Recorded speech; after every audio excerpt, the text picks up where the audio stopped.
In 1986, Tom Hawks, a 39-year-old divorced father of two, attended a chili cook-off in Newport Beach, California. There, he met Jackie, a stunning 29-year-old woman. After catching each other's eye, they introduced themselves and quickly fell in love. They married in 1989, and Jackie, unable to have children of her own due to a past accident, became a devoted mother to Tom's sons, who started calling her Mom. As the years passed, the family thrived until 2002, when the boys left home, making Tom and Jackie empty nesters. Despite the emotional challenge, they had planned for this moment, saving to buy a yacht. Their retirement dream was to sail the coasts of California and Mexico, embracing their new life together on the sea. Tom and Jackie Hawks, who weren't wealthy, had spent years saving every penny and living frugally in Newport Beach, California. By 2002, they managed to sell their house and, with their savings, bought a modest, somewhat worn yacht they lovingly named Well Deserved. Although not luxurious, they cherished it, making it their home and meticulously refurbishing it within their modest budget. For 2 years, they enjoyed their dream retirement, sailing along the California and Mexican coasts, watching sunsets, fishing, and savoring life together. However, in 2004, their lives took an unexpected turn when they learned they would soon be grandparents. Eager to be closer to their family, especially as Jackie cherished the idea of motherhood again, they decided to sell the yacht. They placed an ad in a fishing magazine asking for $500,000. Soon, a young couple ready with cash responded. Overjoyed, Tom and Jackie prepared to transition back to land life, excited to share their future with their growing family. They quickly informed their sons about the prospective buyers. They said the sale would be finalized and they would be in touch. The sons were expecting to get a phone call from Tom and Jackie any day, but a couple of days went by and they hadn't heard from them. Tom and Jackie Hawks were known for their regular communication with family, so when their sons didn't hear from them after a few days, worry set in. The sons tried calling multiple times, but there was no answer. This was highly unusual for Tom and Jackie, prompting further concern. Jim, a retired police chief and Tom's brother, drove to Newport Beach, worried about Tom and Jackie's sudden silence. He thought they might still be on their yacht. Well deserved. At the dock, the yacht looked quiet and deserted. Jim noticed several ropes sloppily hanging over the side, and tarps that were usually secured now crumpled and unused. Dirty towels also hung out of a porthole. These signs of neglect were out of character for Tom, who was meticulous about maintaining his yacht.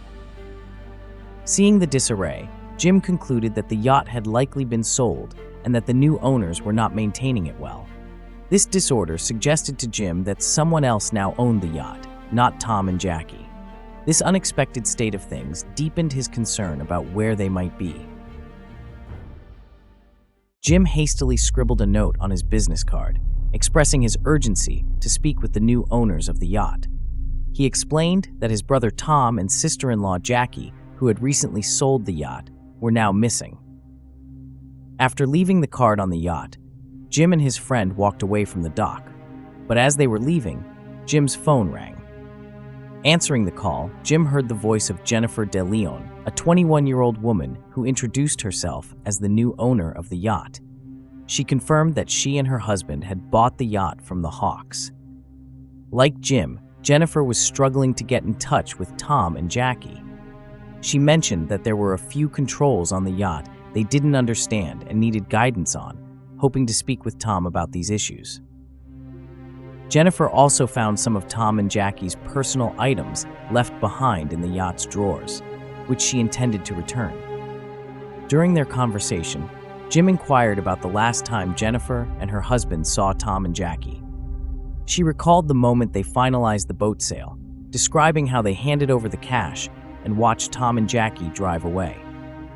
Jennifer admitted that their interactions were mostly business-related, but she shared that Tom had mentioned plans of buying a house in Mexico near Arizona, where their son lived and was expecting a child soon. Jim thanked Jennifer, and they exchanged promises to notify each other if they heard from Tom or Jackie. Then, Jim remembered there was this woman that Tom and Jackie had hired to manage their finances while they were away at sea. Her name was Patricia. Without hesitation, Jim dialed Patricia's number to inquire if she had heard from the couple or noticed any large deposits in their accounts recently. A sum close to $500,000 was expected from the sale of their yacht.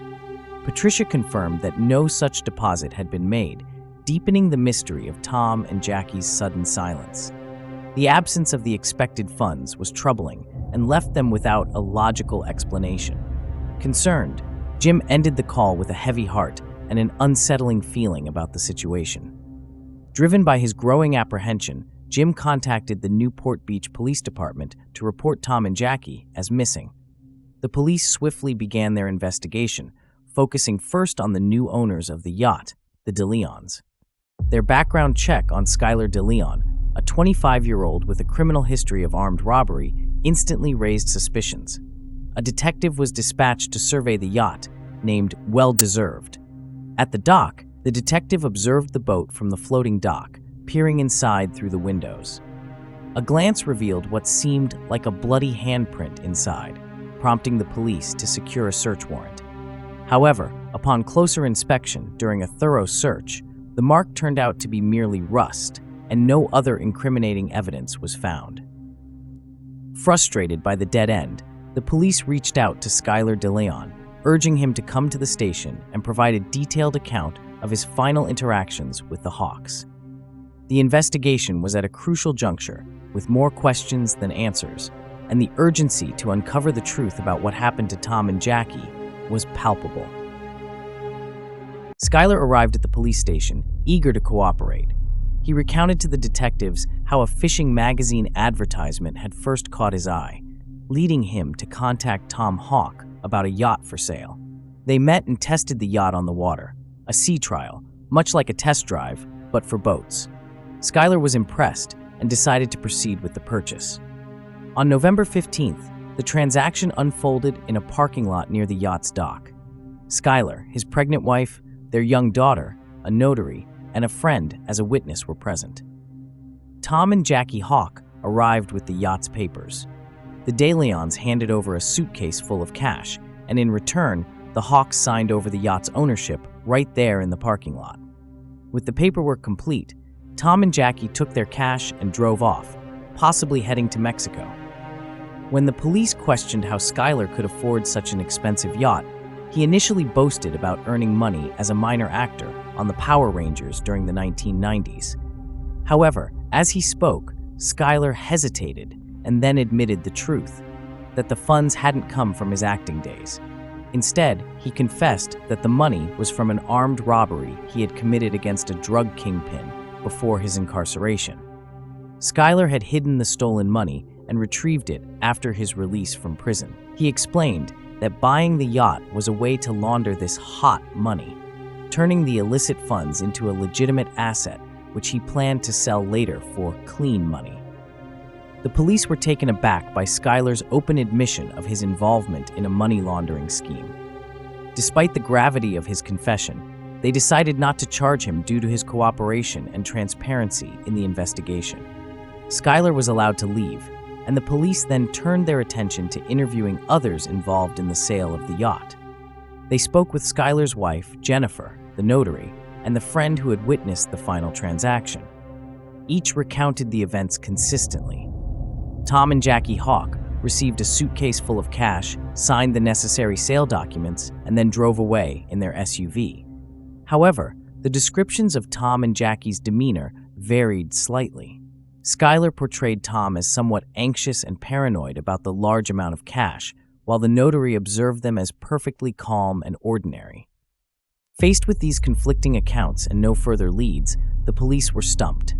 In a bid to generate new information, they reached out to the media to broadcast a bulletin featuring pictures of Tom, Jackie, and their vehicle, urging anyone with information to come forward. The plea paid off. A few days later, an elderly couple in Mexico reported seeing the Hawks SUV parked across from their residence. Promptly, both Mexican and American authorities converged on the location.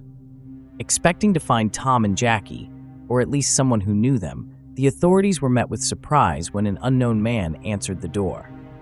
He appeared confused by the questions about the SUV.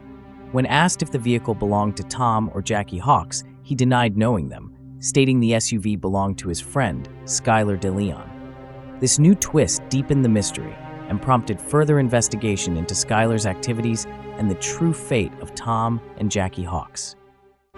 As the investigation intensified, the Newport Beach police swiftly realized that Skylar DeLeon's narrative didn't align with the facts. Despite his earlier claims that he last saw Tom and Jackie driving away in their SUV, the vehicle's discovery in Mexico under suspicious circumstances suggested otherwise. This discrepancy led the police to arrest Skylar on charges of money laundering, using his own recorded confession as a critical piece of evidence.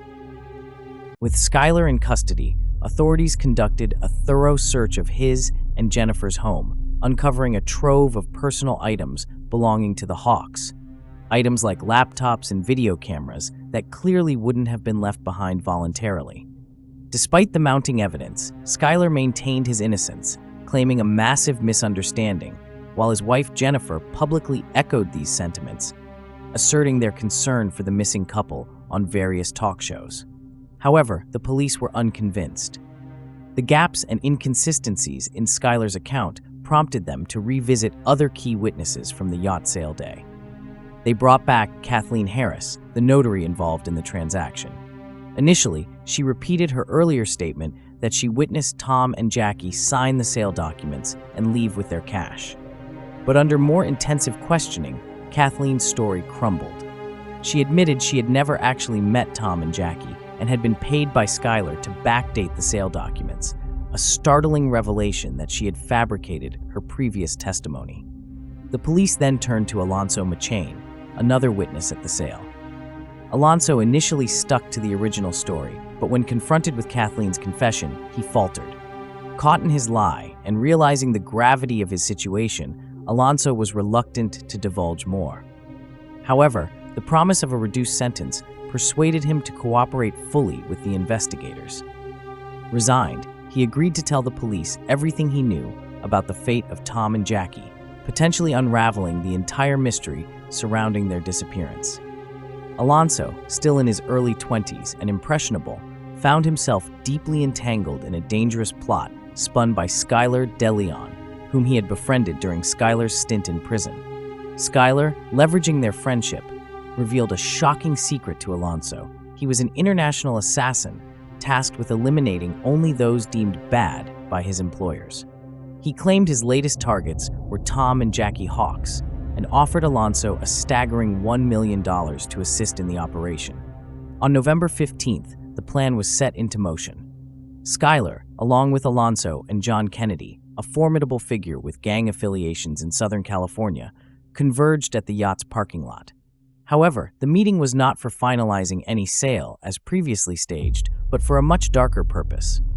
Tom Hawks, a seasoned probation officer accustomed to reading people, immediately sensed danger upon meeting the trio. His instincts kicked in, and he began to express reservations about proceeding with the planned sea trial, even suggesting they reschedule. Sensing Tom's reluctance, Skylar strategically excused himself to make a phone call. Moments later, his wife Jennifer arrived at the scene, their 1-year-old daughter in tow. Jennifer's presence dramatically shifted the atmosphere. Jackie, seeing the young child, was instantly disarmed by the maternal scene, her apprehensions seemingly melting away as she interacted with the baby. This maternal display softened the moment, easing the tension. Tom, observing how the mood had lightened and how his wife was responding, reconsidered his earlier hesitation. Encouraged by the change in dynamics, Tom agreed to proceed with the sea trial, reassured by the family-friendly facade that Skylar and Jennifer had skillfully presented. Unbeknownst to Tom and Jackie, they were stepping into a meticulously laid trap, their initial instincts overshadowed by a meticulously orchestrated deception. The sea trial on the yacht, well-deserved, started under the pretense of a routine outing, but the undercurrents of treachery were already set in motion. Jennifer, having played her part in easing the Hawks' apprehensions, excused herself before the yacht left the dock, citing her baby's discomfort as a reason to leave. With Jennifer gone, the atmosphere subtly shifted as Tom and Jackie, albeit with some lingering doubts, committed to the trial with the remaining group. As the yacht ventured into open waters, far from any immediate help or escape, the trap was fully sprung. Skylar and John called Tom to the lower levels of the yacht under the guise of showing him something. Meanwhile, Jackie remained in the kitchen above the bedroom, unsuspecting of the impending betrayal. The tranquility was shattered by a loud commotion from below. Tom was being attacked. This was Alonso's signal. Acting swiftly, he overpowered Jackie, who was caught off guard, wrestled her to the ground, and handcuffed her. By the time Jackie was secured, Skylar and John reappeared, ominously without Tom. They forcibly took Jackie to the bedroom, where a devastating scene awaited her. Tom lay handcuffed and helpless on the bed. In a desperate plea, Jackie confronted Skylar, questioning the brutal betrayal after such personal interactions earlier. Her words, filled with disbelief and fear, reflected the stark contrast between the day's earlier warmth and the current horror. Skylar, unmoved by Jackie's pleas, coldly instructed Alonso to gag both Tom and Jackie to silence their cries for mercy. With the couple subdued, Skylar took control of the yacht, steering it toward the remotest depths of the ocean, his intentions grim and clear. The chilling precision of the plan left little room for hope as the yacht cut through the waves, carrying its helpless passengers farther from safety. Skylar guided the well-deserved into deep waters, a tense quiet filling the air. Below deck, Tom comforted Jackie, promising they'd face their ordeal together. This moment of closeness was shattered when the yacht stopped. Skylar had reached his destination. On deck, under the threat of their captors, Tom and Jackie were forced to sign over their yacht and bank accounts. Jackie subtly misspelled her last name on the documents, a small act of defiance. The tension escalated as Skylar ordered Alonso to bring the anchor, signaling their grim fate. Jackie pleaded for their lives, desperate to see their grandchild.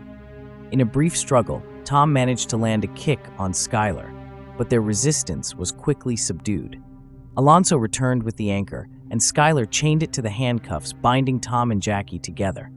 With a cold finality, he threw the anchor overboard, dragging them towards the ocean's edge. The anchor's weight pulled them sharply overboard. In a desperate effort, Tom tried to grasp anything to save them, but it was futile. They were pulled deep beneath the surface, sinking rapidly. Above, as Tom and Jackie disappeared into the deep, Skylar cheered, his laughter ringing out over the silent ocean. He nonchalantly returned to the cockpit, steering the yacht away from the scene of his chilling crime. Jennifer's role in the tragic events that unfolded on the Well-Deserved was crucial and horrifying. Although she wasn't physically present during the murder, she masterminded the entire operation. By appearing at the dock with her baby, Jennifer used a deceitful tactic to lower Tom and Jackie's guards, making them feel safe enough to board the yacht for what they thought was a simple sea trial. Jennifer maintained constant contact with Skylar throughout the crime, advising and directing the deadly plan from a distance. Her aim was clear: financial enrichment through the murderous takeover of the yacht. The discovery of the Hawks video camera at Jennifer and Skylar's residence further exposed their ruthlessness. The camera held footage of Jackie on the yacht, capturing her hopeful and excited words about the future, her last recorded moments. Shockingly, this footage transitioned to Jennifer and Skylar enjoying their Thanksgiving, displaying a chilling indifference just days after the Hawks' deaths. The legal outcomes for those involved reflected the severity of their actions. Alonso, involved in the murders, got a 20-year sentence due to his cooperation with law enforcement, providing essential details about the crime. Jennifer, seen as equally responsible as Skylar for orchestrating the plot, received a life sentence without parole. John Kennedy and Skylar, who actively participated in the murders, were sentenced to death, highlighting the heinous nature of their crime and the irrevocable loss they caused.